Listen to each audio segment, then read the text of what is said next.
Have you ever looked in the mirror and felt like something was looking back?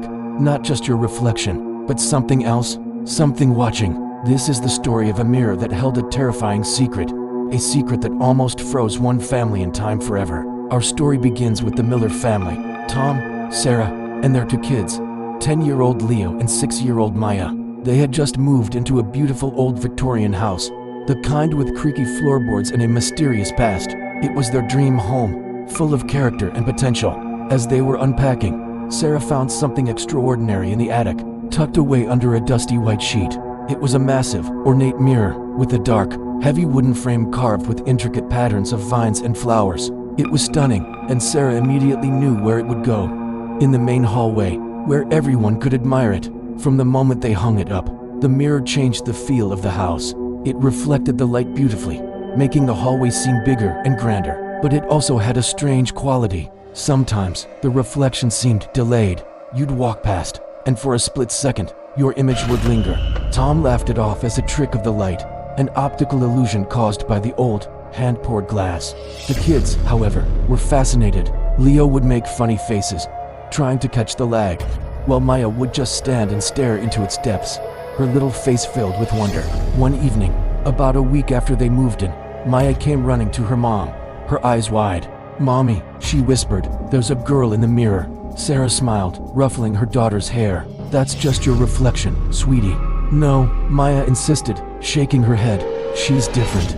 She's wearing an old dress, and she looks really, really cold." Sarah walked with Maya back to the hallway. She looked into the mirror, and all she saw was her own reflection and Maya's, standing side by side. She dismissed it as a child's active imagination, a game Maya was playing. But Maya wasn't playing. Over the next few days, the strange occurrences escalated. A bone-chilling cold would suddenly fill the hallway. Even on the warmest days, the family would find their breath misting in the air, but only when they stood in front of the mirror.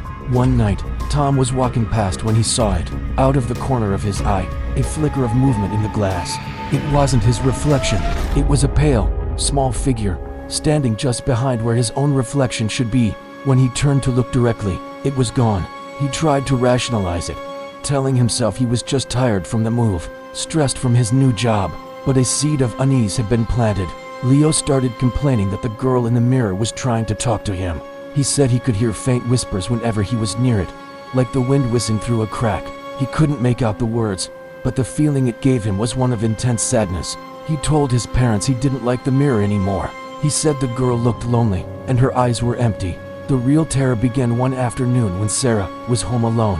She was cleaning the hallway when she noticed something on the surface of the mirror. A thin layer of frost was creeping across the glass, starting from the edges and slowly crawling inward. It was a hot summer day. The air conditioning wasn't even on that high. She touched the glass, and it was ice cold, so cold it burned her fingertips. As she watched, a single word was traced in the frost, as if by an invisible finger. "Help." Sarah's blood ran cold. This was not her imagination. Something was terribly wrong. That night, the family held a meeting. Tom and Sarah finally admitted to each other that they had both experienced strange things. They couldn't deny it anymore. Maya was quiet, simply staring at the floor. When Sarah asked her what was wrong, she looked up, her face pale. "The girl is scared," she said softly. "He's coming." "He who, sweetie?" Tom asked gently. Maya just shook her head, tears welling in her eyes. "The man with the cold hands." The temperature in the house plummeted. Frost began to appear not just on the mirror, but on the walls of the hallway, creating intricate, fern-like patterns. The whispers became clearer. Now, they could all hear them, a young girl's voice, begging for release, and a deeper, guttural voice, growling and menacing. The house that was once their dream had become a prison of ice and fear. Desperate, Sarah started researching the history of the house. She spent hours at the local library, poring over old town records and newspapers.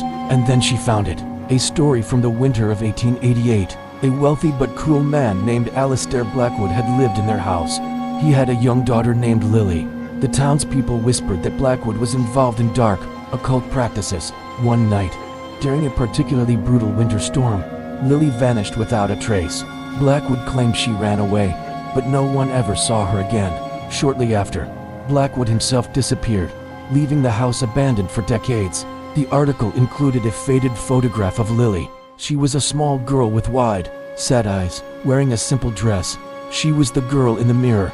Armed with this knowledge, Sarah realized they weren't just dealing with a ghost. They were dealing with a trapped spirit, held captive by a malevolent force. The cold wasn't just a side effect, it was the presence of Alistair Blackwood himself, his icy grip extending from beyond the grave, still tormenting his daughter. The situation reached its breaking point one terrifying night. The frost in the hallway was thick, covering everything in a layer of white. The mirror was almost completely frozen over, but in a small, clear patch in the center, they could see her. Lily, she wasn't just a reflection anymore. She looked solid, three-dimensional, trapped inside the glass. Her face was a mask of pure terror. Behind her, a dark, shadowy figure loomed, the man with the cold hands, Alistair Blackwood. His form was indistinct, more like a hole in the fabric of reality. But his presence was suffocating. Maya began to cry, reaching out for the mirror. "Let her go," she screamed. As Maya's small hand touched the freezing glass, the mirror flared with a blinding white light. A wave of intense cold blasted through the house, shattering windows and knocking the family off their feet. The guttural growl of Blackwood echoed around them, filled with rage. In the mirror, his shadowy form lunged towards Lily. Thinking fast, Tom grabbed the heaviest thing he could find, a brass fireplace poker. He knew what he had to do. He had to break the connection. He had to break the mirror. "Everyone, get back!" he yelled. He ran towards the hallway, his heart pounding in his chest.